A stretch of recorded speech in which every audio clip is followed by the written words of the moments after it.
Olá, hoje vamos abordar um tema ah, complexo, cheio de nuances. As ideias de Carl Jung e também dos pensadores junguianos sobre a homossexualidade. A nossa referência principal é um exame bem detalhado que o Robert Hopke faz no livro Jung e Jungianos e a Homossexualidade. E é importante dizer, logo de cara, o objetivo aqui não é, de forma alguma, achar respostas definitivas, não é? A ideia é mais desvendar o pensamento do Jung sobre isso, que muitas vezes é fragmentado e até mudou com o tempo. Vamos ver como essas ideias se comparam com as de outros teóricos, como a psicologia arquetípica pode oferecer uma lente diferente para entender a experiência homossexual, especialmente a masculina. E também considerar o contexto histórico, né? Pesquisas como as do Kinsey, lá nos anos 40, 50, que começaram a questionar aquela visão da homossexualidade como simples aberração, mostrando que faz parte de um espectro maior da sexualidade humana. Ok, vamos então mergulhar nesse material. Para começar, é interessante que o Jung, diferente do Freud, nunca chegou a criar uma teoria única, assim, sistemática sobre a homossexualidade, certo? As ideias dele estão mais espalhadas. Exatamente. Essa falta de sistematização é um ponto de partida importante.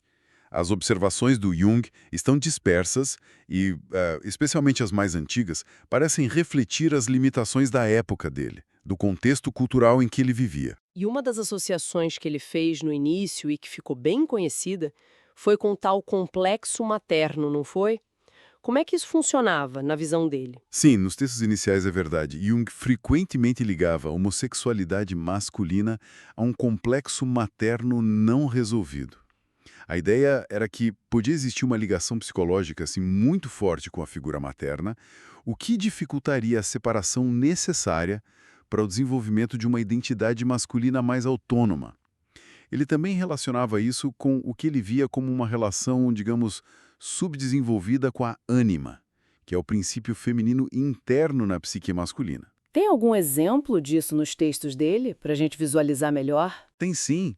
Um exemplo que o Hopke analisa bem é de um texto do Jung chamado O Problema Amoroso de um Estudante. Jung descreve o sonho de um jovem sobre descer a um poço escuro dentro de uma catedral. Ele interpreta essa imagem como símbolo dessa ligação profunda, quase paralisante, com o arquétipo materno. E é curioso que ele descreve o estudante como tendo interesses intelectuais e estéticos fortes, um certo esteticismo, traços que ele associava a essa dinâmica. Mas essa visão não corre o risco de soar um pouco determinista? Ou até patologizante, né? Ligar a orientação a um complexo? É uma pergunta importante. O Hopke, no entanto, ele salienta que a avaliação do Jung, mesmo nesses textos, não era focada em moralidade ou em curar a homossexualidade. O foco central do Jung era sempre a individuação, aquele processo de desenvolvimento psicológico em direção à totalidade, a se tornar quem a gente é de verdade. A questão para ele não era isso é certo ou errado, mas sim, essa orientação, ou o jeito como ela é vivida, está ajudando ou dificultando o processo de individuação daquele indivíduo específico. Ele usava termos como adaptação versus falta de capacidade de se adaptar, sempre no contexto da jornada pessoal. Entendi. Então o foco era mais no desenvolvimento da pessoa, não numa condenação da orientação em si. E ele fazia a separação entre a orientação e a personalidade geral da pessoa? Precisamente. O Hopke enfatiza que Jung, mesmo nos textos mais antigos, se esforçava para distinguir orientação sexual de caráter ou personalidade global. Ele não via a homossexualidade definindo automaticamente uma personalidade, nem como algo inerentemente patológico sempre. Isso permitiu uma avaliação mais individualizada, o que, para a época, era relativamente avançado. E essa visão dele mudou com o tempo? Porque você mencionou que as ideias dele não eram estáticas. Sim, houve uma evolução bem notável, especialmente em textos posteriores ou em revisões que ele fez mais tarde, como as dos anos 50 para o trabalho sobre o arquétipo materno. Aí a visão de Jung ficou bem mais matizada. Ele passou a reconhecer explicitamente que o complexo materno, embora conceitualmente ligado à patologia, podia ter efeitos muito positivos. Mencionou traços como sensibilidade estética apurada, forte intuição, bom senso histórico, sentimento religioso, capacidade de ternura. traços que podiam estar presentes em homens com esse complexo, e alguns desses homens poderiam ser homossexuais.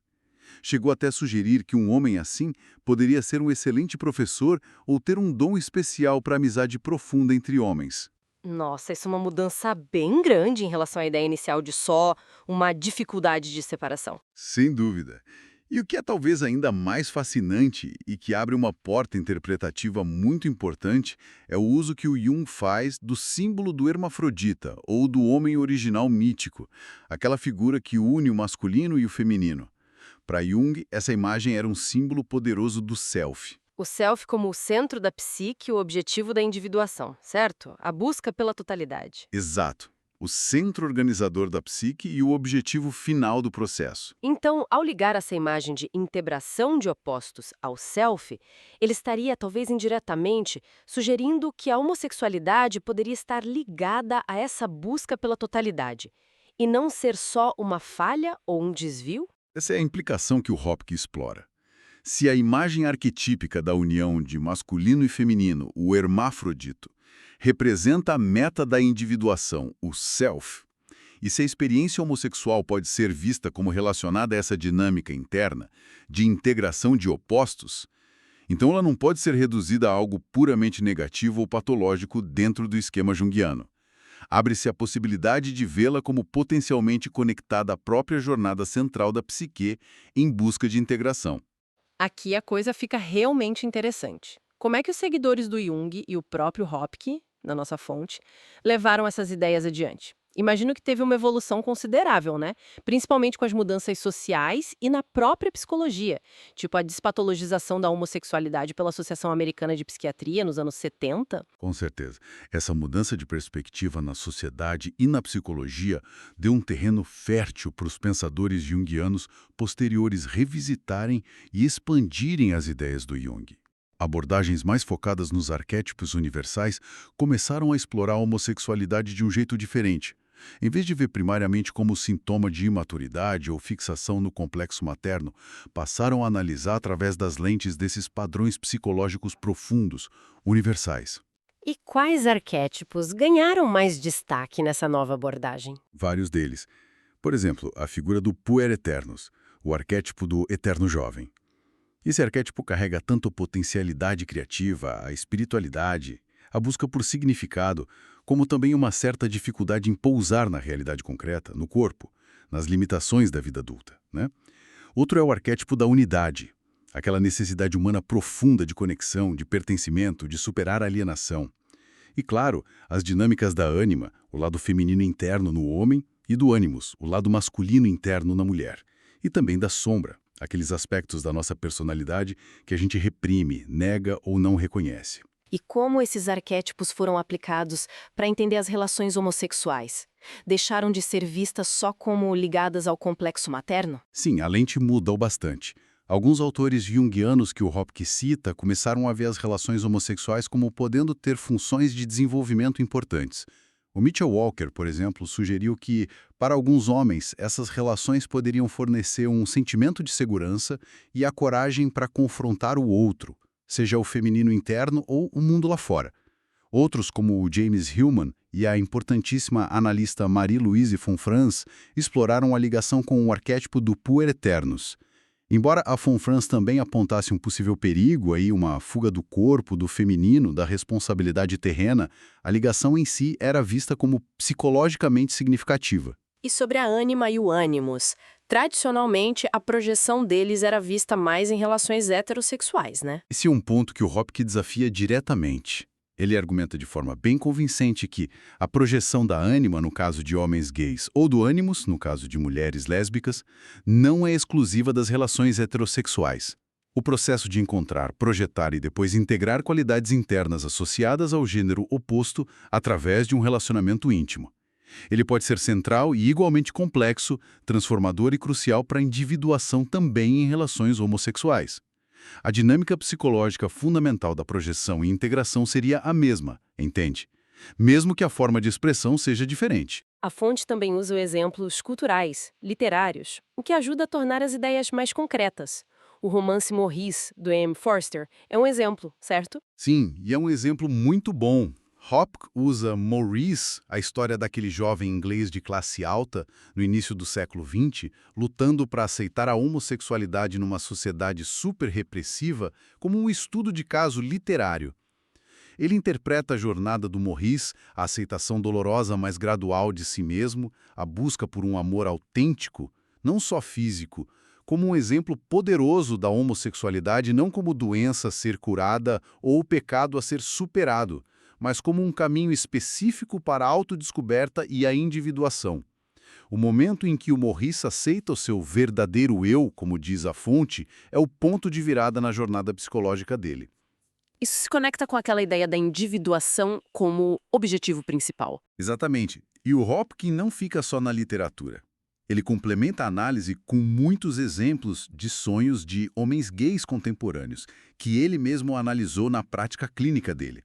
O ponto-chave aqui é que a interpretação desses sonhos, na abordagem que ele propõe, não busca encontrar as causas da homossexualidade ou corrigi-la. O objetivo é entender os temas arquetípicos universais que aparecem na vida deles através da linguagem simbólica do inconsciente. E que tipo de imagens ou temas aparecem nesses sonhos? São variados, mas muitas vezes muito ricos em simbolismo arquetípico. Por exemplo, sonhos com imagens de vestir roupas do sexo oposto não são interpretados literalmente, mas podem simbolizar a necessidade de integrar a feminilidade interna, a ânima. Sonhos com figuras monásticas, padres, outros guias espirituais podem apontar para processos de iniciação interior, para a busca de um sentido mais profundo. Sonhos com rituais estranhos, labirintos, encontros com figuras sombrias podem representar confrontos necessários com a sombra, os aspectos rejeitados de si mesmo ou a busca pelo self, o centro ordenador da personalidade. Se a gente conecta isso tudo, vê uma tentativa consistente de achar significado psicológico profundo na experiência vivida, validando a experiência homossexual como um caminho legítimo e potencialmente rico de desenvolvimento psicológico usando as ferramentas da análise de sonhos junguiana. Até agora, a gente viu como a perspectiva dentro da própria psicologia junguiana foi evoluindo. Mas as interpretações psicológicas são sempre universais? Ou a cultura tem um papel fundamental em como a gente entende essas questões? Essa pergunta é crucial, e o Hopke aborda isso diretamente. Ele introduz um contraste cultural que é, fascinante e muito desafiador para as visões ocidentais. A tradição conhecida historicamente como Berdache, ou, como é preferível e mais respeitoso chamar hoje, dois espíritos, presente em muitas culturas nativas americanas. E como essa tradição desafia as nossas ideias habituais. De forma radical. Nessas culturas, como descrito por antropólogos e historiadores que o Hopke cita, existia um papel socialmente reconhecido, integrado e muitas vezes espiritualmente importante para indivíduos que não se encaixavam só nas categorias binárias de homem ou mulher. Essas pessoas podiam incorporar qualidades, fazer trabalhos ou usar vestimentas tradicionalmente associadas a ambos os gêneros. Frequentemente tinham relações íntimas e parcerias duradouras com pessoas do mesmo sexo biológico. Mas o ponto-chave não é só a relação sexual, né? Não de jeito nenhum. O ponto fundamental é que esses indivíduos não eram vistos como homossexuais, no sentido ocidental moderno, uma identidade definida primariamente pela orientação sexual. E, crucialmente, não eram vistos como doentes, desviantes, pecadores ou marginais. Pelo contrário, eram frequentemente considerados uma terceira, às vezes até quarta categoria de gênero, com um lugar, função e status próprios dentro da tribo. Muitas vezes, acreditava-se que tinham dons especiais, espirituais, artísticos, curativos, podiam ser xamãs, curandeiros, artistas, contadores de histórias, mediadores. A identidade deles era frequentemente vista como uma vocação espiritual, às vezes revelada por sonhos ou visões na infância ou adolescência. Isso levanta uma questão importante mesmo. O contraste com a história ocidental de patologização, criminalização, marginalização de identidades parecidas é gritante. É abismal. E o Hopke usa esse contraste para sublinhar de forma poderosa como as construções culturais moldam profundamente não só a compreensão teórica, mas a própria experiência vivida da diversidade de gênero e sexualidade. Mostra que a rigidez do sistema binário de gênero, homem e mulher, e a categorização estrita da orientação sexual, hétero, homo, mob, que dominam no Ocidente, não são naturais nem inevitáveis. São construções culturais específicas. A existência da categoria dois espíritos prova que outras formas de organizar e valorizar a diversidade humana são possíveis e foram historicamente funcionais. Percorremos um caminho que começou com as ideias iniciais de Jung, às vezes ambivalentes, ligadas ao complexo materno, mas já com foco na individuação e na separação entre orientação e caráter. Vimos a visão dele depois ficar mais complexa, admitindo aspectos positivos, usando símbolos integradores como o hermafrodito. Exploramos as interpretações arquetípicas pós-junguianas que buscam significado e função no desenvolvimento, ilustradas com literatura e sonhos. E, por fim, consideramos esse contraste cultural tão importante da tradição dois espíritos. A principal conclusão que sai dessa análise, seguindo a linha do Hopke, é que a psicologia junguiana, especialmente na sua vertente arquetípica e pós-junguiana, oferece ferramentas valiosas e uma linguagem simbólica rica para compreender a homossexualidade como uma variação humana complexa e potencialmente cheia de significado psicológico. Em vez de reduzir a uma única causa explicativa como o complexo materno lá no começo, ou de ver como patologia que precisa ser corrigida, essa abordagem permite explorar a homossexualidade no contexto da jornada individual em busca de sentido e totalidade. E quais seriam os temas centrais dessa exploração junguiana da experiência homossexual, então? Temas universais da psique humana se tornam centrais, mas vividos através da particularidade dessa experiência. Questões como a integração da sombra, aceitar e integrar partes de si que a sociedade, a família ou o próprio indivíduo rejeitaram ou consideraram inaceitáveis. O desenvolvimento da relação com a ânima, no homem, ou ânimos na mulher, ou seja, integrar as qualidades psicológicas associadas ao gênero oposto dentro da própria psique. E, claro, a busca contínua pela totalidade, pela integração de todos os aspectos da personalidade, simbolizada pelo arquétipo do self. Trata-se, fundamentalmente, de encontrar o padrão arquetípico que está por baixo e o significado pessoal dentro da experiência vivida, seja ela qual for. A abordagem do Hofsky, portanto, busca validar psicologicamente a experiência gay, mostrando como nela se manifestam os mesmos temas universais da busca humana por sentido, integração e individuação. Essa análise toda das perspectivas junguianas sobre a homossexualidade, desde as observações iniciais do Jung, passando pelas interpretações arquetípicas e chegando nesses contrastes culturais, acho que nos deixa com uma reflexão final, talvez mais ampla. Sim, porque se a psicologia profunda como a junguiana nos ensina sobre essa necessidade fundamental de integrar os opostos, dentro de nós, luz e sombra, masculino e feminino internos, e sobre a importância da individuação, que é, no fundo, se tornar quem a gente autenticamente é? E se, ao mesmo tempo, a gente vê que culturas diferentes mostram formas tão radicalmente variadas e ricas de entender e integrar gênero e sexualidade, como no exemplo dos dois espíritos, Então, talvez a questão mais pertinente que surja não seja tanto a categorização, a normalização ou a explicação causal da orientação em si. Talvez o desafio fundamental que se coloca para qualquer pessoa, independentemente da orientação sexual ou identidade de gênero, seja justamente esse: como conseguir integrar autenticamente todas as partes de si mesma. Os aspectos luminosos e os sombrios, as qualidades tradicionalmente vistas como masculinas e femininas que todos temos internamente, os desejos que aceitamos e aqueles que rejeitamos. integrar tudo isso na sua jornada única e intransferível de vida. Como viver essa integração para além das etiquetas, dos julgamentos e das caixas que a sociedade, ou às vezes nós mesmos, tentamos impor?